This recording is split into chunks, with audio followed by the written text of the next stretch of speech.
kamar yadda kuke gani wannan naira 7,000 ne, kuma zan yi amfani da wannan naira 7,000 na sayar da mutum ɗaya har mutum 20. Fito mu je mu ga yadda ta kasance, let's go. Nan take na garzaya gurin mai awo ya bani farar shinkafa naira 4,000 na karɓo mai kwalba ɗaya, kuli magi yis. Dan take na fara zuba yis a cikin kulli na ɗauko baking powder na zuba, na ɗauko kanwa na zuba, na sa sukari, na zo na sa gishiri. Nan take na fara jujjuya shi ɗanɗana in ji komai ya ji, na ce mata rana, na je na ajiye shi a rana.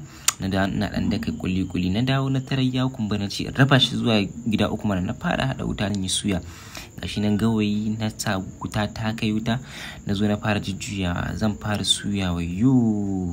Kai abin ya burge ni gwanin sha'awa. Kai wai na fata tare sosai da sosai domin na fara ma shirin rabawa. Na zo na fara zuba shi a takawai kamar yadda kuke yi, na yaryada mai. To na lissafa na gani mutum 25 na yi fa. Na fara dura shi abu kamar yadda kuke, na ce bara na fito mu fita. Ina fitowa waje gashi na kamar da kuke na haɗu da wani baba, na bashi nashi na tafi. Ga wani mai kura shi ma na bashi, na zo na fara ba mutane. Kai nan take dai mutane suka yi ta zuwa, amma a wannan ta yi auki domin ma mun ci, sannan kuma an samu ƙarin mutum 5. Wani bawan Allah shi ma na bashi, ga wasu yara a kusa da shi su ma na babba su. Wayannan bayan Allah sun min addu'a suka ce insha Allah su ne je shiga ta aljanna kenan.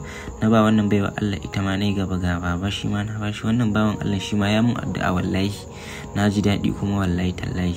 Na ba wannan bawan Allah. Nan take na zo nan gurin yara suke ta zuwa, na ce ai kuma ba a hana ku ba, ko ba haka ba. Sai wani bawan Allah ya zo, yaran nan suka shigo min gaba suna ta kamar za su kwata. Wallahi na ji rashin daɗi da ban bashi ba, wallahi tallahi. Ku gaya min nan gaba nawa kuke so in kashe, sannan kuma mutane nawa kuke so a ciyar.